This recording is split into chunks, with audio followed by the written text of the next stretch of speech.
सरकार अगर मुझे 20 सड़क पर फांसी दे दे तो भी मुझे मंजूर है। ये बात आखिर किस नेता ने और क्यों कही?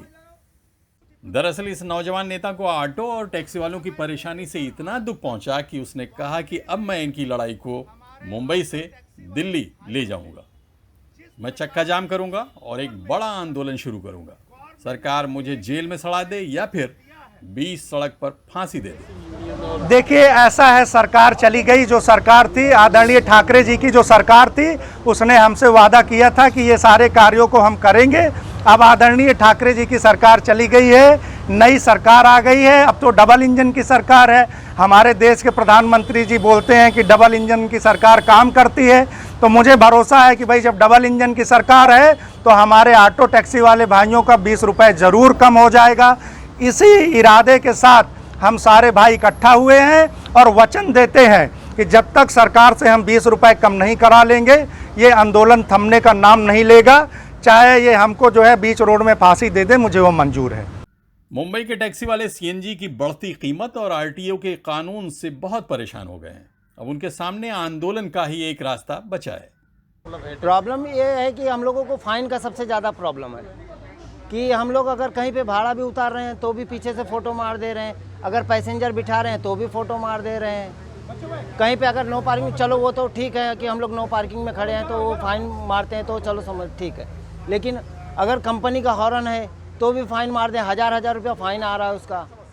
समस्या ये है, हर जगह फाइन मारता है और गैस का भाव बहुत बढ़ गया है और हम लोग चाहते हैं कि 2 रुपये हमारा मीटर भी कम हो जावे और गैस 60 रुपये हो जावे, और नहीं तो ये आंदोलन चलती रहेगा, ये आंदोलन बंद नहीं होएगा।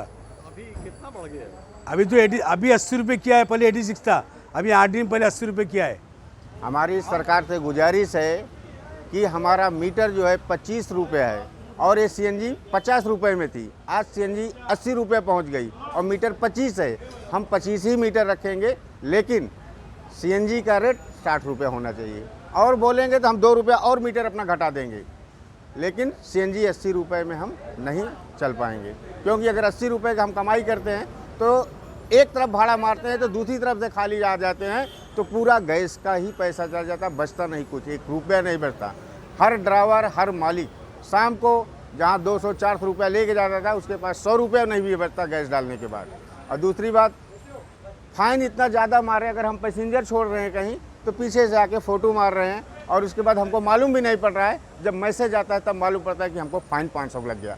आज फाइन 500 लग गया, दूसरे दिन 1500 मार दे रहे हैं। इस तरह से मनमानी है फाइन की। राष्ट्रीय उत्तर भारतीय समाज पार्टी इससे पहले भी टैक्सी वालों के आंदोलन के लिए आज़ाद मैदान में भूख हड़ताल कर चुकी है, लेकिन इस बार का आंदोलन एक ऐतिहासिक आंदोलन हो सकता है। देखिए, ऐसा है, ऑटो टैक्सी वालों की जो समस्या है वो बहुत जटिल है और लगभग 50 साल से इन लोगों ने जो देश के लिए बलिदान दिया है, ये कर्मवीर ऑटो टैक्सी वाले लोग हैं, जिन्होंने कोरोना में भी पूरे तहे दिल से हमारे देश की सेवा किया है, महाराष्ट्र की सेवा किया है, मुंबई की सेवा किया है। इनकी जो प्रमुख ऑटो टैक्सी की मांग है कि इनका जो फ्यूल है, सीएनजी का दाम है, वो 60 रुपये कर दिया जाए और इनका बहुत ज़्यादा मात्रा में शोषण आरटीओ करती है। एक दिन में 7-7, 8-8 इनके अनलीगल तरीके से इनके चालान काटे जाते हैं। राष्ट्रीय उत्तर भारतीय समाज पार्टी, हमने परिवहन मंत्री को भी हम लिखेंगे, मुख्यमंत्री को भी लिखेंगे और जो पेट्रोलियम गैस मंत्री हैं भारत सरकार में, उनको भी हम लिखेंगे और आदरणीय प्रधानमंत्री जी को भी हम इन सारी चीज़ों से अवगत कराएंगे।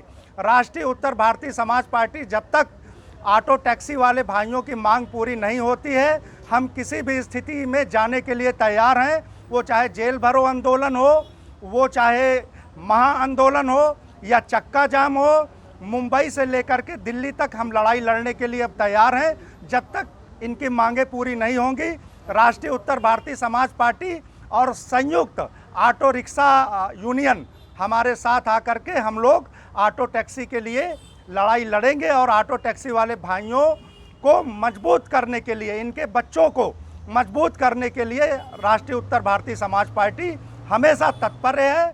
और रविवार के दिन कुर्ला में फिनिक्स मॉल के सामने टैक्सी वालों की एक नुक्कड़ मीटिंग हुई, जिसमें आंदोलन के आगे की रणनीति तय की गई। देखिए, ये इनकी समस्याएं बहुत हैं। हम इनसे साथ चलते हैं, टैक्सी में बैठते हैं, देखते हैं कि इनको पुलिस वाले पैसेंजर छोड़ने के बाद पीछे से इनकी फ़ोटो क्लिक करके इनको फाइन मार देता है। अब एक बात बताइए कि इनसे सरकार भी कमाती है, कंपनी भी कमाती है। इनसे देखिए, अगर ये टैक्सी ख़रीदते हैं तो कंपनी का टैक्सी देती है, उसका पैसा लेती है, फिर बाद में रोड टैक्स लेती है, मोटर मैकेनिक कमाता है, ऑटो पार्ट्स वाला कमाता है, टायर वाला कमाता है, सब कमाते हैं। मगर इनकी समस्या सबसे बड़ी चीज़ है, इनको कोई कहीं से सहूलियत नहीं मिलती, सब्सिडी नहीं मिलती। हम इनको चाहते हैं कि इनकी फ़ाइन कम हो, और जो इनके जो इंश्योरेंस कंपनी है उनसे हम चाहते हैं कि इनका मेडिक्लेम किया जाए, क्योंकि इनके देखिए घर में बच्चे हैं, बीमार पड़ते हैं, इनके लिए कोई मेडिक्लेम की व्यवस्था नहीं है।